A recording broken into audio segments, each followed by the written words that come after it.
এই কদবেলের সিজনে কদবেল এনে এইরকম মজার আচার বানিয়ে কিন্তু বছর জুড়ে সংরক্ষণ করে খেতে পারবেন। বাসায় ছোট বড় সকলেই পছন্দ করবে, খেতে ভীষণ মজা, বানানো খুবই সহজ, তেমন একটা ঝামেলা নেই। তো এখানে আমি এই আচারটা বানানোর জন্য 4টা বড় সাইজের কদবেল নিয়ে কদবেলগুলো ভেঙে তারপর ভিতর থেকে এই কদবেলগুলো নিয়ে খুব ভালো করে চটকে মেখে নিয়েছি যেন এর ভিতরে কোনো চাকা না থাকে। তারপর একটি কড়াইতে হাফ কাপের মতো সরিষার তেল দিয়ে খুব ভালো করে গরম করে এর মধ্যে সবটুকু কদবেল দিয়ে একটু নেড়ে চেড়ে তারপর এর মধ্যে সামান্য পরিমাণ হলুদের গুঁড়া, হাফ চামচ মরিচের গুঁড়া, স্বাদ মতো লবণ, এখানে বিট লবণটা দিয়েছি, তারপর হাফ কাপের মতো আখের গুড় দিয়েছি। আর অবশ্যই চেষ্টা করবেন আখের গুড় দিতে, তাহলে টেস্ট অনেক ভালো আসবে।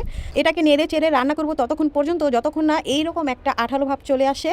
আর এইখানে আমি আগে থেকেই পাঁচফোড়ন আর শুকনো মরিচ ভেজে তারপর গুঁড়ো করে নিয়েছি। তো এখান থেকে আমি অর্ধেক এর মধ্যে দিয়ে দিচ্ছি, তারপর আবার কিছুক্ষণ নেড়ে চেড়ে খুব আঠালো হয়ে গেলে নামিয়ে এই যে এখানে আমি ঠান্ডা করে নিয়েছি। এবার আমার হাতে সামান্য পরিমাণে সরিষার তেল নিয়ে মেখে তারপর একটু একটু করে কদবেলের এই আচার নিয়ে গোল গোল করে শেপ দিয়ে দিচ্ছি। তো এইখানে আমি সবগুলো শেপ করে নিয়েছি।